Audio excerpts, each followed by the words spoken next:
പൂക്കളം എന്ന കവിതാ സമാഹാരം ആരുടേതാണ്? പി.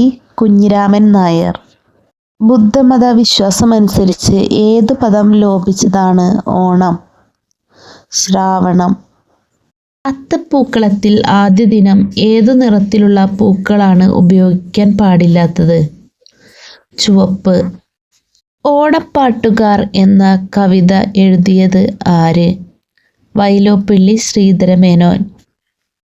ഓണവുമായി ബന്ധപ്പെട്ട തുമ്പിതുള്ളൽ എന്ന ചടങ്ങിന് പ്രസിദ്ധമായ ജില്ല ഏത്? കൊല്ലം. ദശാവതാരങ്ങളിൽ മഹാവിഷ്ണുവിൻ്റെ എത്രാമത്തെ അവതാരമായിരുന്നു വാമനൻ? അഞ്ചാമത്തെ. ചിങ്ങം 1 ഏതു ദിനമായി ആഘോഷിക്കുന്നു? കർഷക ദിനം. വാമനപുരം എന്ന സ്ഥലം ഏതു ജില്ലയിലാണ്? തിരുവനന്തപുരം. ഓണത്തിൻ്റെ ഐതിഹ്യവുമായി ബന്ധപ്പെട്ട അസുര ചക്രവർത്തി ആരാണ്? മഹാബലി. ഓണത്തിൻ്റെ ഐതിഹ്യവുമായി ബന്ധപ്പെട്ട ക്ഷേത്രം? തൃക്കാക്കര. തൃക്കാക്കര എന്ന സ്ഥലത്തിൻ്റെ അർത്ഥം? വാമനൻ്റെ പാദമുദ്രയുള്ള സ്ഥലം. മഹാബലിയുടെ ആസ്ഥാനം എവിടെയായിരുന്നു? തൃക്കാക്കര. തൃക്കാക്കരയുടെ പഴയ പേര് എന്താണ്? കാൽക്കരനാട്. ഓണാഘോഷത്തിൻ്റെ ഭാഗമായി വീട്ടുമുറ്റത്ത് അരിമാവ് കൊണ്ട് കോലം വരച്ച് തൃക്കാക്കരയപ്പനെ തൂശനിലയിൽ പ്രതിഷ്ഠിക്കുന്ന ചടങ്ങ് ഏത്? ഓണം കൊള്ളുക. തൃക്കാക്കരയപ്പനോടൊപ്പം പൂക്കളത്തിൽ ശിവസങ്കല്പത്തിൽ വയ്ക്കുന്ന മണ്ണുരുള എന്താണ്? മാതേവർ. വാമനമൂർത്തിയെ തൃക്കാക്കരയിലെ ക്ഷേത്രത്തിൽ പ്രതിഷ്ഠിച്ചത് ആര്? പരശുരാമൻ. രണ്ടാം ചേര സാമ്രാജ്യകാലത്ത് തൃക്കാക്കരയപ്പനെ വിളിച്ചിരുന്ന പേര്? തിരുകാൽക്കരൽ പട്ടാകരൻ. കേരളത്തിലെ രാജാക്കന്മാർ തൃക്കാക്കരയിൽ എത്തി മഹാബലിയെ വന്ദിച്ചിരുന്നതിൻ്റെ സ്മരണയ്ക്കായി കൊച്ചി രാജാക്കന്മാർ നടത്തിയ ആഘോഷം അത്തച്ചമയ ഘോഷയാത്ര. ആരൊക്കെ ചേർന്നാണ് അത്തച്ചമയം ഘോഷയാത്ര നടത്തിയിരുന്നത്? കൊച്ചി രാജാവും കോഴിക്കോട് സാമൂതിരിയും. ഓണത്തിൻ്റെ വരവറിയിച്ചുകൊണ്ട് തൃപ്പൂണിത്തറയിൽ നടത്തുന്ന ആഘോഷം ഏത്? അത്തച്ചമയ ഘോഷയാത്ര. തൃശ്ശൂരിൽ പുലിക്കളി നടക്കുന്നത് എന്നാണ്? തിരുവോണത്തിൻ്റെ 3-ാം നാൾ. ഇന്ദ്രവിഴ എന്ന വാക്കിൻ്റെ അർത്ഥം എന്താണ്? ഇന്ദ്രൻ്റെ വിജയം. വിഷ്ണുവിൻ്റെ മറ്റൊരു അവതാരത്തിൻ്റെ ജന്മദിനവും ചിങ്ങമാസത്തിലാണ്. ആരുടേതാണ്? ശ്രീകൃഷ്ണൻ്റെ. ചിങ്ങമാസത്തിൽ പാരായണം ചെയ്യുന്ന ഗ്രന്ഥം ഏത്? കൃഷ്ണഗാഥ. ദശപുഷ്പങ്ങളിൽ ഉൾപ്പെട്ട ഏക പുൽച്ചെടി ഏത്? കറുക. എന്നാണ് കർഷക ദിനമായി ആചരിക്കുന്നത്? ചിങ്ങം 1. ശ്രാവണം എന്ന വാക്ക് ലോപിച്ച് ഓണമായി എന്നത് ഏതു സങ്കല്പപ്രകാരമാണ്? ബുദ്ധസങ്കല്പം. അവിട്ടം നാളിൽ നടക്കുന്ന വിനോദം ഏത്? അവിട്ടത്തല്ല്. എന്നാണ് പിള്ളേരോണം ആഘോഷിക്കുന്നത്? കർക്കിടക മാസത്തിലെ തിരുവോണ നാളിൽ. മരുമക്കത്തായം നിലനിന്നിരുന്ന തറവാടുകളിൽ 2-ാം ഓണം അറിയപ്പെടുന്നത് എങ്ങനെ? അമ്മായി ഓണം. കുട്ടികളെത്തി കുറ്റിക്കാട്ടിൽ പൊട്ടിവിടർന്നു പൊന്നോണം.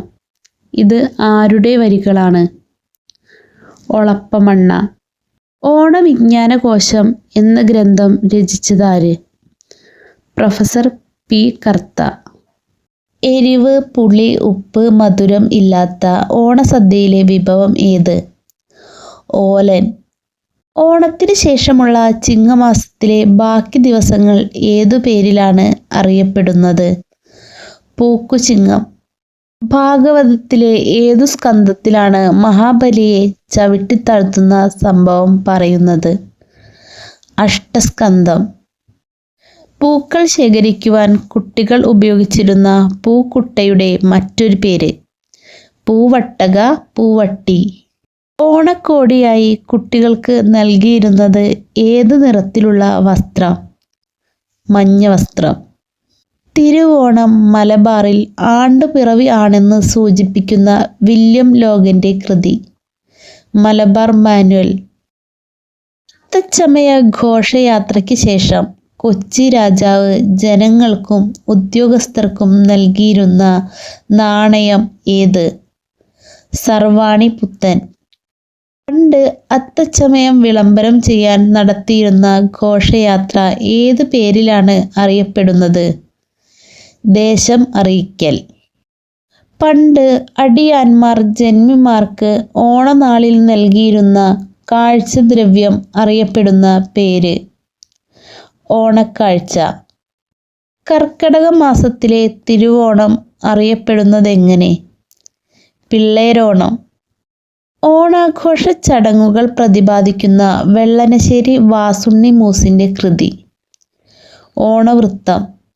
ഒരു ചെടിയും നട്ടുവളർത്തിയിലോണപ്പൂവെങ്ങനെ നുള്ളാൻ, ഒരു വയലും പൂട്ടി വിതച്ചിലോണച്ചോറെങ്ങനെയുണ്ണാൻ.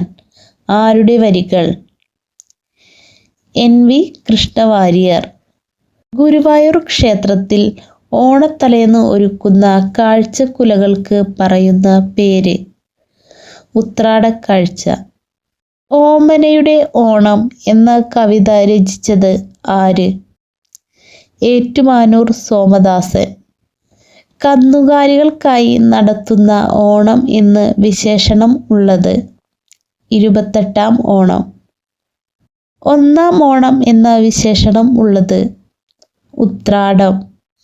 രണ്ടാം ഓണം എന്ന് വിശേഷിപ്പിക്കുന്നത് തിരുവോണം. ഓണക്യൂസ് നമ്മുടെ ചാനലിൽ 4 പാർട്ടായിട്ടാണ് അപ്ലോഡ് ചെയ്തിട്ടുള്ളത്.